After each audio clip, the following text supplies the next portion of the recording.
Mga tal, nagpapakabit kami ng ibang internet kasi sobrang bagal ng aming current na internet. Yan, let's go.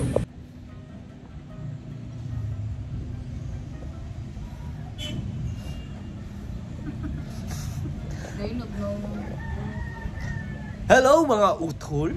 Yan, kami nga pala ay nandito sa rooftop. Dito din si Ranran, kita nyo naman. 12 na ngayon, sayang ngayon lang ako nakapag-vlog kasi si Ranran siya na nagluto ng aming ulam. Yan. Kaso ako'y tulog. Yan. Gumising lang ako, kumain, tapos tulog ulit. Sobrang ko ngayon mga tol, sobrang antokin ba? Lagi naman. Pero ngayon, saktong-sakto na yung tulog ko. Pero antokin pa rin. At nandito kami sa rooftop dahil yan, bumili lang talaga akong mga tol. Ang tawag dyan, loam soil daw. Loam soil. Yan. Kasi wala. Si Papa nasa Bacolod na.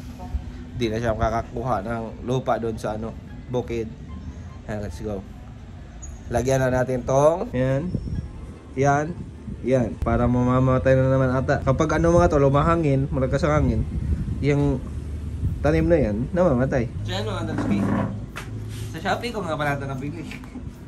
Siya, mga 5 kilos? Di ba kilo, abot? Mga 5 kilo. Di umabot. Ibalik na sa dang kakasi mong hairball.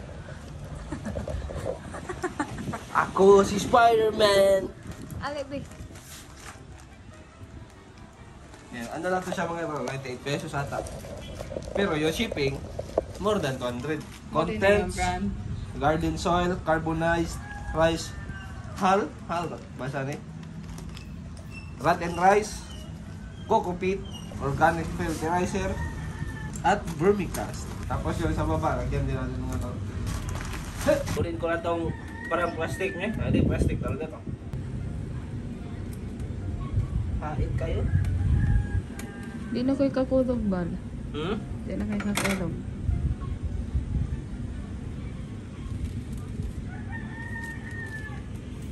Si Ranran mga tol, delikado mga tol. Baka bungkag. Kasi bawal daw tanuhin. Hilahin. Baka walang gamot. Roots. Baka walang roots. Mabunot lang siya agad-agad. Hindi naman siya mabungkag. Biya ka ba? Gano'n kayo. Agi ka na lang. Ranran, the gardener. May pagkuhan na ni mo daan ng kuan. Ano sa man? Kana soil. Dali.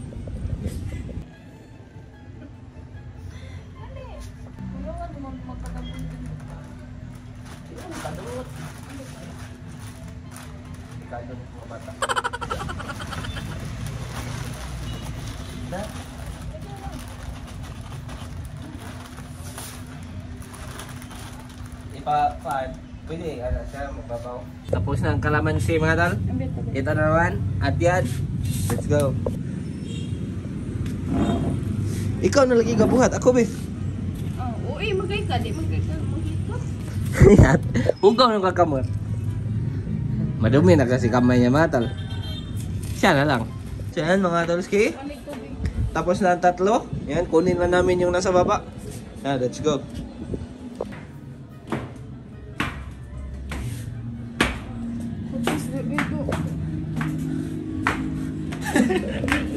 Jogingan? Putos kayo. Yeah. Isa ka na rin kamay? Naan? O ka, isa ka. Ayo Roy, butangan ra na dito. Parang gini ba, malunod na eh. Split man eh. Butangan lagi dito.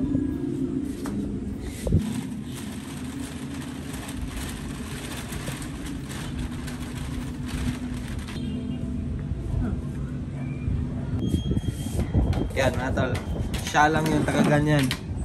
Kasi baka mapatay ko yan.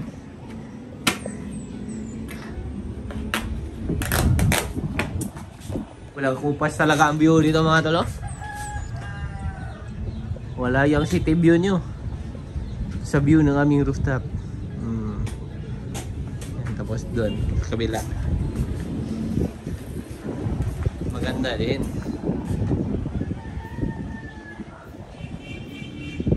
Chocolate Hills oh.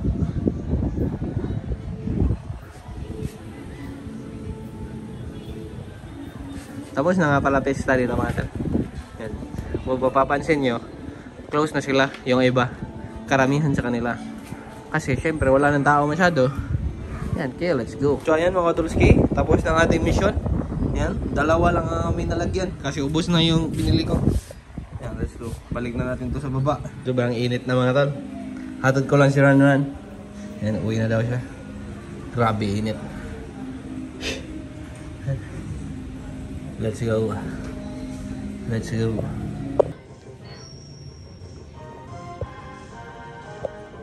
So yan mga utol. Yan. Ano na nga pala mga tol? Nandito na ako sa bahay. Natid ko na din si Ran. Yan. At yung ano, siyempre nakita niyo naman, pinagamit ko muna sa kanila yung, ano pa tawag doon? Family computer mga tol. Kasi di lang nagagamit ba? Nasa kwarto ko lang. Yan. At tayo kain. Kain tayo mga tol. Parang kainom tayong damot. Let's go. Kain tayo mga tol. Kain. Yan mga tol. Hindi ko alam kung napakita ko na ito sa inyo. Pero madami na kami prutas. Okay naman. Grapes, rambutan, lansones. Yan. Dala yan ni Ran. Let's go. Inom tayong gamot.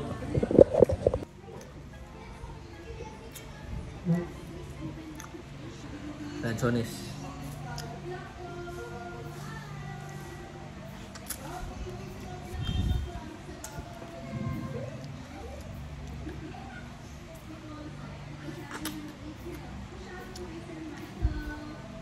Tapos yung ano mga tol, yung saging, galing yan sa ano, doon sa manukan ba? Ano yan? Tanim ni Papa. Gasan muna natin ito mga tol.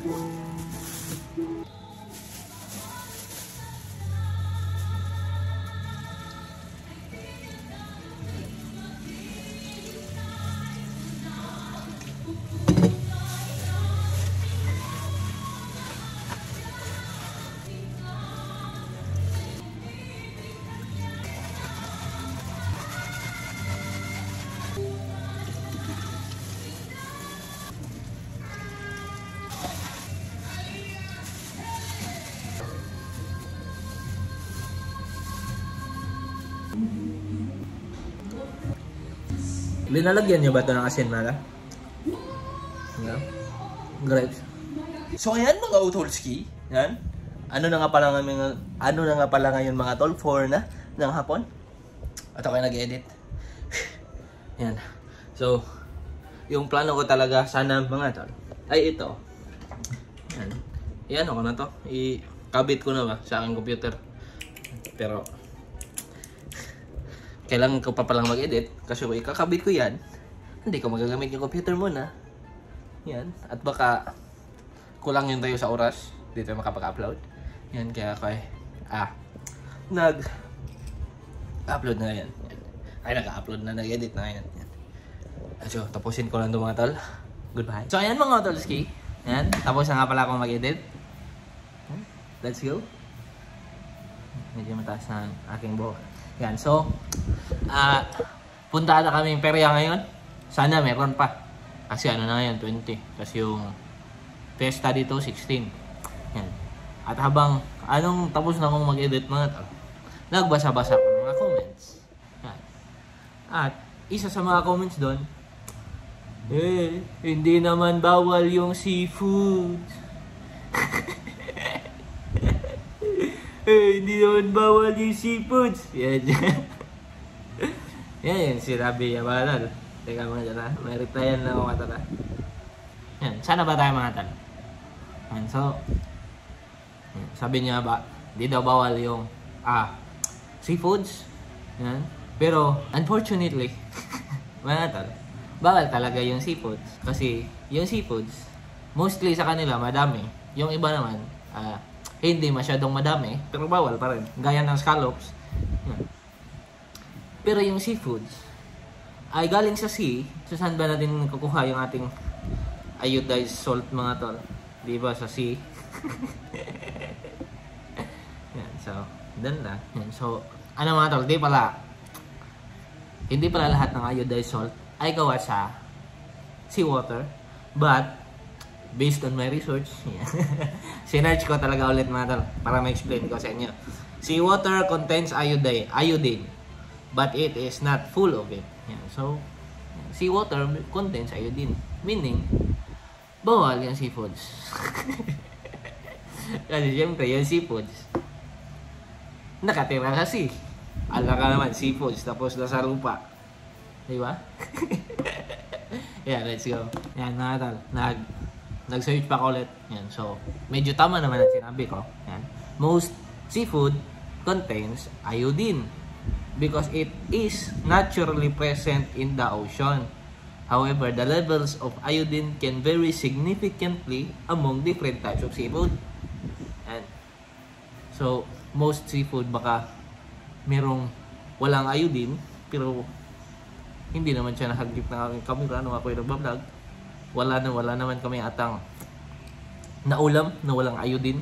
Kung ano, yung baka yung ano niya, ibig sabihin niya yung hypo. So kung hypo, kailangan kong kumain ng seafood sa araw-araw. Yan. Kailangan kong kumain ng mga ganun.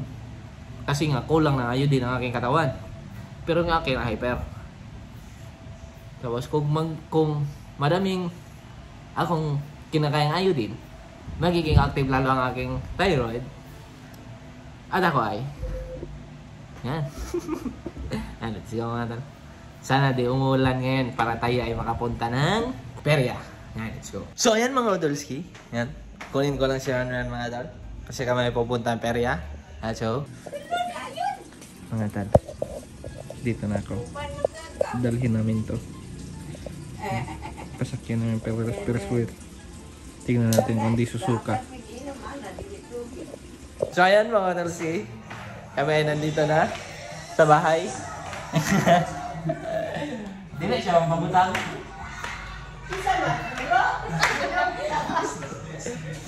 Ba kayo siya sa tanan? Hindi ka nagkarag? Wala man iyang heart. Malagi mong heart. Ano yun ang maglakad ka? Wala ay sapa. Uy!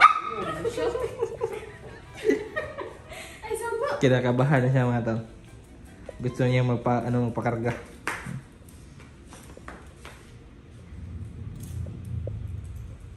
Ano lang, uy! Sige ako pa sa Karga! Wala na yung pink na egla. Dito naman maliit. kuha ng sinsiyo.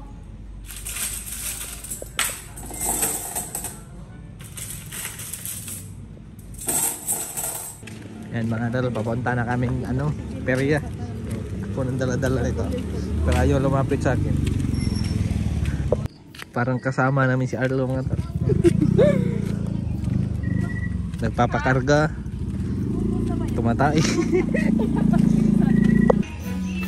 Yan mga tol. Wala nang rides.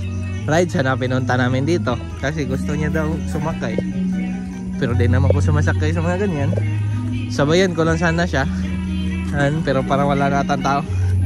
Mga tol, bumili kami burger. Tapos takoyaki doon. Ayan, let's go. Bahay na nga pala kami mga tol, kain. Ikot ng sauce doon, napay kuon. Bumili sila burger sa kanila. Tapos takoyaki yung akin. Ayan, let's go. Tapos ito. Walang condensed. Sana masarap. Let's go mga tol, kain. Kain. Kainit pala sa laman eh. Takoyaki Jay. Gimana udah nak?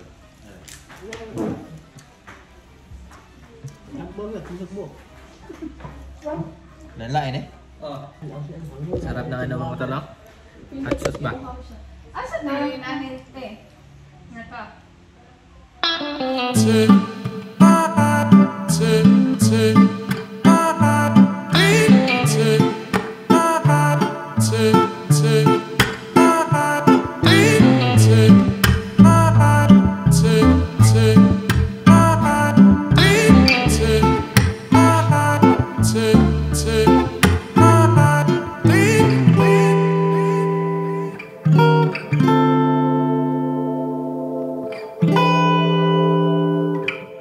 Mga tol, uwi na daw sila mga tol. Ayan, let's go. Atid ko muna mga tol. Goodbye.